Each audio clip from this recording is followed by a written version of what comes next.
Hai Sobat Hikmah, balik lagi kita dengan cerita yang penuh akal dan kecerdasan. Kali ini kita akan bahas bagaimana cara Abu Nawas memenjarakan sesuatu yang mustahil, angin. Ini bukan sekadar lelucon, tapi ini adalah kisah tentang bagaimana akal sehat bisa mengalahkan penyakit dan keangkuhan. Jadi, ceritanya bermula ketika Raja Harun al-Rasyid mendadak jatuh sakit. Sakitnya aneh, bukan demam atau batuk biasa. Seluruh tabib istana sudah menyerah. Mereka sudah mencoba segala ramuan, tapi sang raja hanya mengeluh dan terus merasa tidak enak badan. Hingga suatu malam, raja tiba-tiba berucap, "Aku tahu apa yang akan menyembuhkanku. Aku butuh udara segar, tapi bukan udara bebas yang kotor ini. Aku butuh angin, angin murni yang tertangkap dan dipenjara. Barang siapa yang bisa membawakan aku angin yang terperangkap, dia akan kuberikan hadiah besar." Bayangkan, bagaimana caranya menangkap angin. Angin adalah sesuatu yang tidak terlihat, tidak bisa digenggam. Ini adalah permintaan paling gila yang pernah keluar dari bibir seorang raja. Seluruh menteri dan pejabat istana saling pandang, bingung. Beberapa berbisik, raja pasti sudah kehilangan akal. Tapi karena hadiahnya sangat besar, mereka semua mencoba, tentu saja gagal total. Hingga akhirnya, seperti biasa, nama Abu Nawas disebut-sebut. Sang raja, yang meskipun sering kesal dengan tingkah konyol Abu Nawas, mengakui kecerdasannya. Maka, dipanggillah Abu Nawas menghadap. "Abu Nawas, aku tahu kamu pintar. Bisakah kamu menangkap dan memenjarakan angin untukku? Aku butuh angin yang terperangkap sebagai obat." Tantang raja dengan wajah pucat. Abu Nawas tersenyum santai. "Tentu saja, Yang Mulia, tapi ini butuh persiapan. Menangkap angin bukanlah pekerjaan sembarangan. Saya perlu beberapa hari untuk membuat jebakan yang sempurna." Setelah mendapat izin dari raja, Abu Nawas tidak pergi ke padang rumput atau gunung. Dia pergi ke pasar dan membeli 2 barang aneh, 1 buah gong kuningan yang besar dan seutas tali yang sangat kuat. Lalu dia membeli 1 benda lagi yang lebih aneh, yaitu sebuah kantong kulit kambing tua yang sangat besar dan tertutup rapat. Baunya sedikit menyengat karena memang dulunya digunakan untuk menampung air. Setelah 3 hari menghilang, Abu Nawas kembali ke istana. Ia membawa kantong kulit kambing tua itu, yang terlihat menggembung dan berat.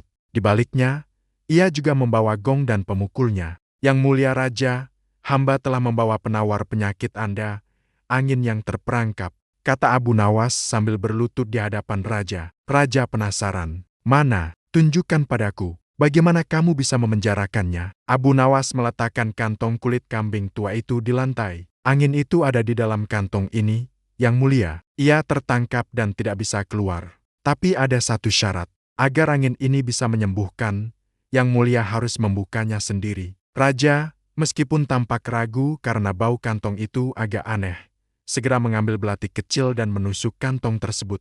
Begitu ujung belati menembus kulit kantong, terjadilah kehebohan. "Pesye!" Terdengar suara udara keluar dengan cepat, dan disusul bau yang sangat tidak sedap dari bekas tempat air yang sudah lama tersimpan. Raja langsung menutup hidungnya, mundur beberapa langkah.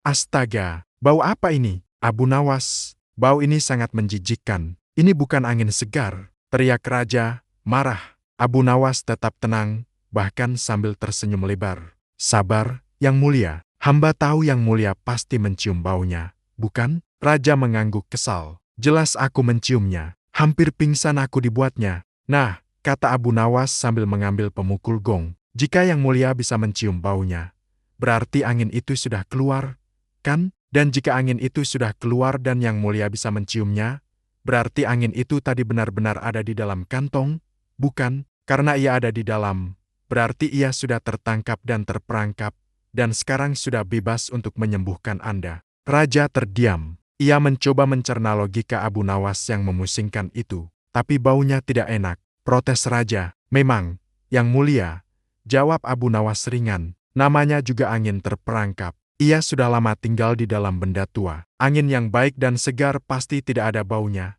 dan angin yang tidak berbau itu tidak akan pernah bisa kita tangkap dan kita tahu keberadaannya. Tapi setidaknya, hamba telah memenuhi permintaan Yang Mulia, menangkap angin. Dan sebagai bukti penangkapan itu, ini." Sambil berkata demikian, Abu Nawas memukul gong di belakangnya dengan sangat keras. Dang! Suara gong menggelegar di seluruh istana. "Yang Mulia, selain bau, adakah hal lain yang bisa membuktikan keberadaan angin?" "Tentu saja suara. Hamba menangkap angin di antara getaran gong ini.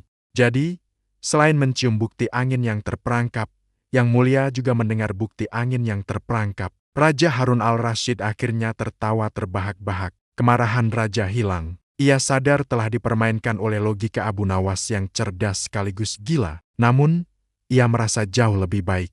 Seluruh stres dan pikiran aneh tentang penyakitnya lenyap seketika, tergantikan oleh tawa dan kekaguman pada kecerdikan Abu Nawas. Baiklah, Abu Nawas, kamu memang luar biasa. Kamu berhasil memenjarakan sesuatu yang tidak bisa dipenjarakan, dan kamu berhasil mengembalikan tawaku.